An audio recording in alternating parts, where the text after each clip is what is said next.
welcome to Storyboard. I'm Shibani Gharat. Interio by Godrej, which is a part of the Godrej Enterprises Group, has unveiled a refreshed brand identity that aims to shape experiences in modern Indian living. The transformation is anchored in a sharper focus on design-led innovation, a revamped retail experience, and a future-ready product portfolio. The rebrand builds on the repositioning strategy of Godrej Enterprises Group announced last year, reaffirming design, digital and innovation as the cornerstones of growth. To tell us more about this refresh and what excites her as the leader of GEG, we are joined in by Nyrika Holkar, Executive Director, Godrej Enterprises Group. Nyrika, welcome to CNBC TV 18. Thank you, Shibani, for having me. It's been a year since the Godrej Enterprise Group underwent like this whole rebranding exercise, and I think we are meeting almost after a year after the rebranding exercise.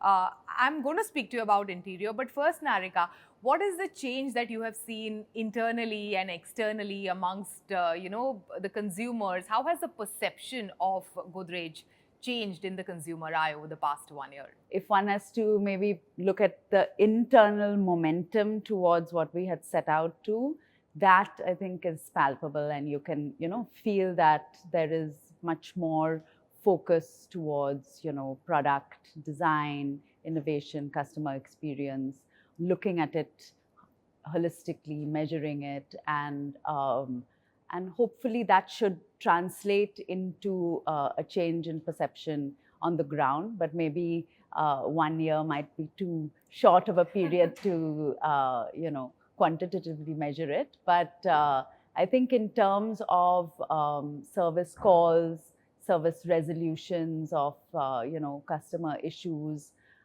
that is on an upward trajectory. So that is something which gives us confidence. Yeah. And I think at the end of the day, just being focused on execution is really the crucial factor here. We had also spoken about, the consumer business and, the potential for growth. And speaking about that, Interio is undergoing a revamp, a brand refresh, a revamp.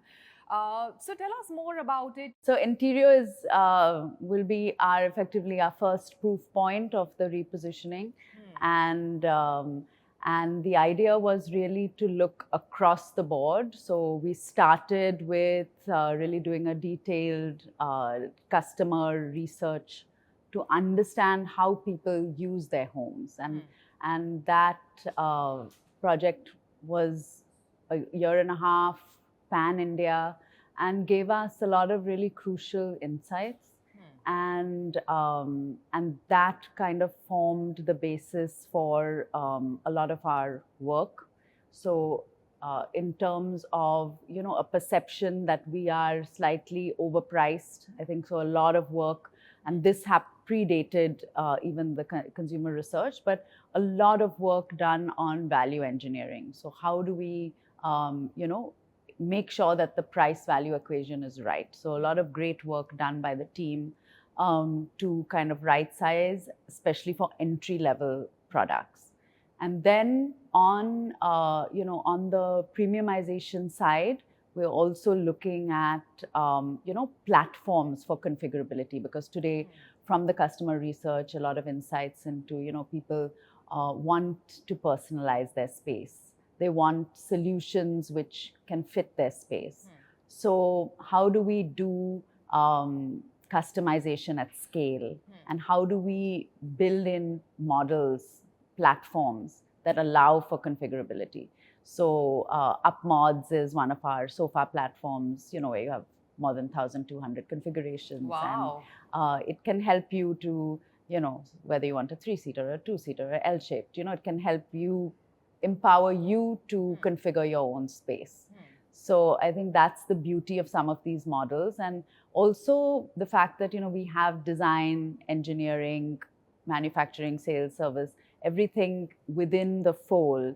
It allows us to, have a greater visibility over execution at all these levels and integrating it. Sure. So giving more value for the entry-level purchases and more personalization to the premium side of business is what you're attempting with this refresh. But how do you do this exercise pan-India? Because homes pan-India are not the same. Like in Mumbai, for example, we have matchbox kind of homes and tremendous amount of space in a city, let's say like a Bangalore. Even within urban pockets, like, there is so much difference in the way in which we live. Correct. No, and I think that is very important, because India really is a collection of, in a sense, different countries, because everything is different.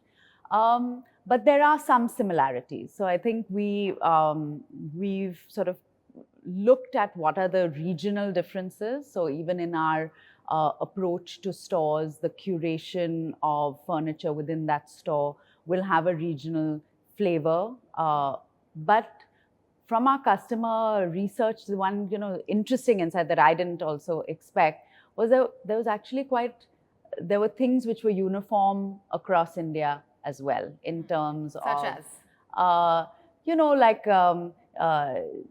Some element of what people feel in terms of comfort, in terms of maybe there might be a difference in terms of color preferences, and ornate versus something a little bit more subtle, clean lines, etc. So there may be differences in preferences. So we address that through collections. All of us have had a Godrej Almirah in our home. So how do you ensure that the generations to come will also, get to experience that Godrej Almirah in their homes, that they choose to have it in their houses? Concept of the almirah is very tied to the material. So when one thinks about the almirah, one thinks about steel. And as we have evolved in looking at consumer needs, looking at how homes have evolved, looking at now, because everything is available, on our smartphones, we have access to a lot of, different design influences and global influences as well as local. So how do we really offer that to the customer? And so our evolution of the cupboard has also evolved now into wood, into other finishes, different colors, so that it can, and again, this whole idea of configurability. You have one piece, maybe you want to add to it over the years, you have the ability to add to it with the platform of configurability. You can use a color of your preference. Much improvements have been done in terms of finishes, in terms of color, which allows one to have a sense of personalization. And you also mentioned about the blue almirah matching your Yes. Blue windows. And I think that's a great story, because that is, in a sense, giving you the creative freedom to express a sensibility in the way that you want to. Yeah. And we helped in a small way. Absolutely, you did. And, last time we spoke, you mentioned about how you want to, the idea is to break the silos in which all of your data, the consumer data, exists today. So many insights through your consumer businesses, the data remains in silos, and you want to break those walls down. How have you effectively done that over the past 1 year? And what are some of the striking insights that have emerged out of this exercise? Yeah. So I think this whole idea of creating a single customer record, because even today, if we look at mobile numbers are changing. People use temporary mobile numbers, or if there's an issue with something, either you will call or your mother will call. So how we save the data, how we classify it, and also between businesses, because earlier each of our businesses had a different way of saving their customer data. So now, with everything integrated into one single record, it really helps us not only to understand the customer needs better, but it also helps us to understand, how we can help in, the future journey of the customer. And I think that is very powerful, because it can, and then here we are looking across our consumer businesses. So whether it's appliances, or whether it's security, or whether it's Interio looking at furniture. It has to do with the home. So how do we enable you to have a better experience in your home? And we can do it more holistically through the modality of a customer record, because that helps to, in a sense, break down silos between these businesses, which are very different, operate very differently. But how do we have a single customer view? And I think that's been quite powerful. You had also mentioned that, the whole GEG business is, grouped into consumer-centric, nation-first and future-focused buckets. Where do you see, the largest headroom for growth for Godrej going forward? So I think the largest headroom probably would be in our nation-building businesses. Today, if we have to look at it, obviously consumer businesses have the lion's share in terms of turnover. 60%, if I'm not mistaken. That's right. Yeah. But today, with on the back of government policies, on the back of also opening up R&D, and also with so much geopolitical uncertainty, and looking to strengthen India's own positioning, I think there's a lot of opportunity there for us to be doing much more from a technology platform perspective, from a build to spec and design perspective, and to really become a strategic partner even for foreign OEMs. So I think there is a huge opportunity for growth amongst our nation building businesses. And I think because we've had so many years of close associations with partnerships with ISRO, DRDO, as well as in-depth training and honing of expertise, I think our team is very poised to be able to capture that. Yeah. And also speak about your global ambition, both when it comes to the nation-first businesses and the consumer-centric businesses. How do you take the legacy of brand Godrej to global markets? Yeah. So I think today, if one has to look at it, India is really the focus, because there's so much opportunity in India and so much for us still to do. So for us, India remains a key focus area. But today, even if we have to look at Interio, we have manufacturing facilities in Oman, in Vietnam. And we also, today, from the office furniture perspective, we export. So whether it's to certain key accounts or certain geographies. So in the future, we can easily expand that to home as well.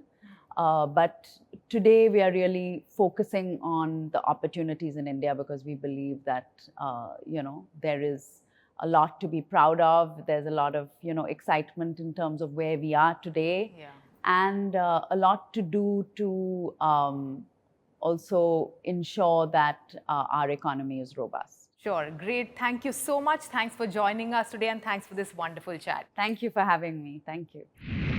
Time for a short break. On the other side, we have final segment of Decoding B2B Marketing That Means Business, co-powered by LinkedIn.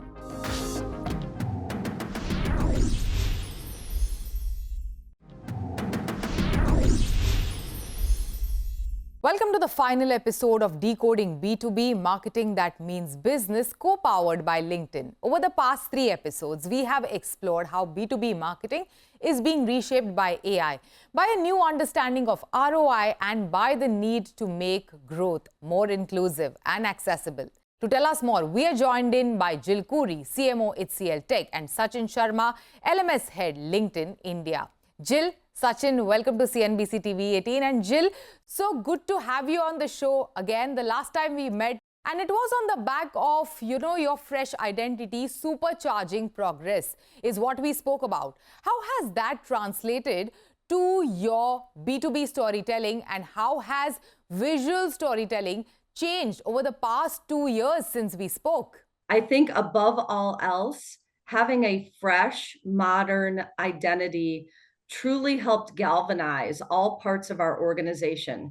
I think has really helped us break through to our existing clients, but also I think attract new prospects and new audiences that maybe didn't notice us in the past because we were getting lost in, to some degree, a sea of sameness. You may know this, but last year Brand Finance named us as the fastest growing brand in the IT services space. So I think external validations are confirming what we have suspected, as well as our revenue growth along the journey of the last couple of years. If you can elaborate a bit more on that, Sachin, and help us understand how is visual storytelling changing on LinkedIn as a platform? Jill's highlighted a very interesting and a critical point, which is that we have a very crowded digital landscape. Attention is the new currency that marketers are chasing. So it's obvious that you have to create an impact, but it has to be a long-standing impact. Shibani, last year we commissioned our research, the business of influence research, where we spoke to 1,700 plus B2B tech buyers. And the one thing that stood out is that there is a massive shift in how they want to and how they are receiving information.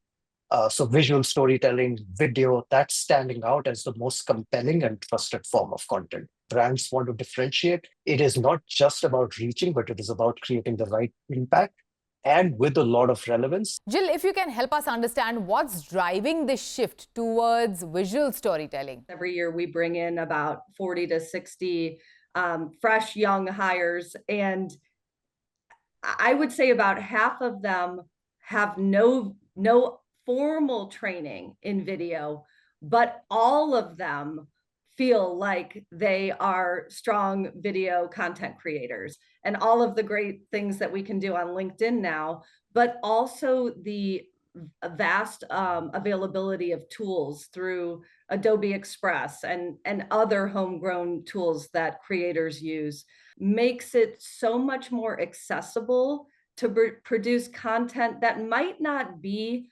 fully professional, you know, ticked and tied, and going through all of the editing that I recall us doing in the past to get a video out the door. But I think this era of video creation is far more authentic when it has a little bit of a look that might not be fully finished. Our organization has had a huge focus on trialing all of these new formats and embracing a more playful approach. And that has really seemed to yield dividends for us, not only on Instagram and YouTube, but on LinkedIn. So yes. I think these types of things, this whole democratization of video creation has really helped us with speed to market, quantity, and again, just trialing new formats. Sachin, if you can tell us more in terms of video uploads, how much of an increase have you seen on LinkedIn, and are leaders uploading more video content on the platform? Video consumption on LinkedIn alone is up 36% year over year.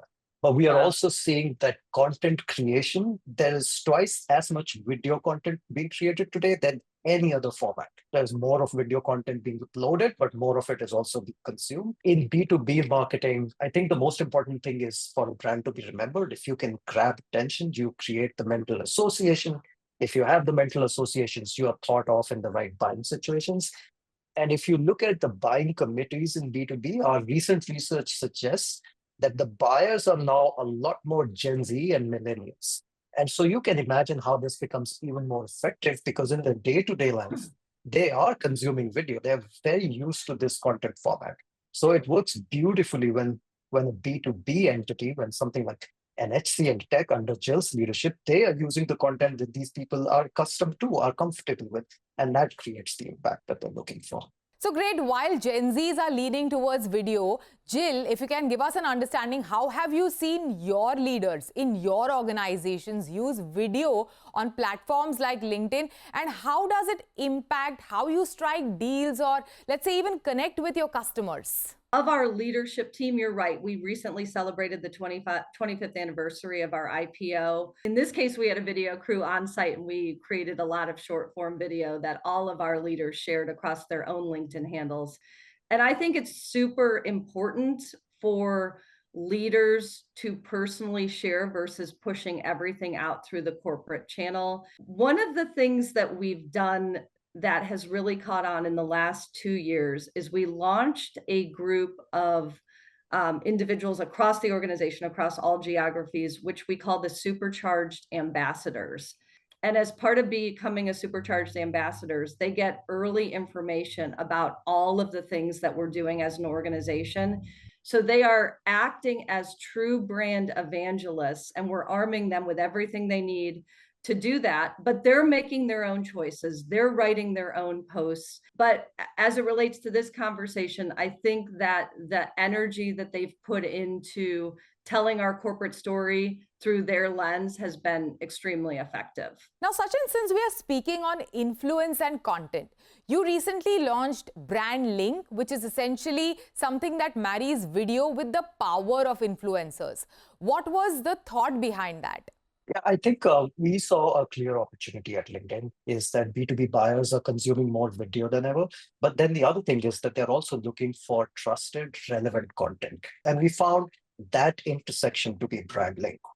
So what BrandLink allows you to do is you places your video content alongside contextually relevant editorial content from very reputed and trusted publishers. And what it does is it creates a halo effect, boosts your credibility and favorability.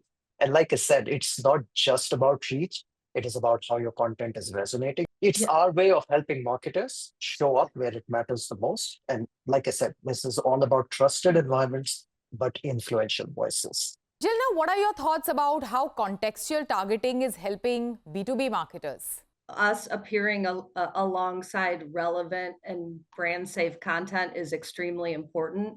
We are about to launch a campaign related to our Gartner Voice of Customer rankings, and we're going to be using this tool as we're rolling out in the next couple of weeks. And I'm very happy that this exists, Sachin, and I think the rebrand was very, very smart. Great. Thank you so much, Jill and Sachin, for this really insightful conversation on how video storytelling is sharpening customer targeting and engagement for B2B marketers. And that brings us to the end of the episode of our special series with LinkedIn, Decoding B2B, Marketing That Means Business. Throughout the 4 episodes of the series, we have had some truly revealing discussions about how B2B marketing is evolving in the AI era. From a problem and solution-oriented space to one that is driven by emotion and creativity. We heard from leaders such as Sprinkler's Arun Patabiraman, Google Cloud's Krishnan Chatterjee, Atlant's Abhishek GP, and HCL Tech's Jill Khoury today, alongside with, of course, LinkedIn Marketing Solutions' Sachin Sharma on the new B2B marketing playbook. The shift of ROI measurement from volume to value metrics, the rise of authentic human storytelling, and the evolving role of B2B marketer across small and large businesses, all against the backdrop of AI-powered changes. Thank you so much for joining us and staying tuned with us.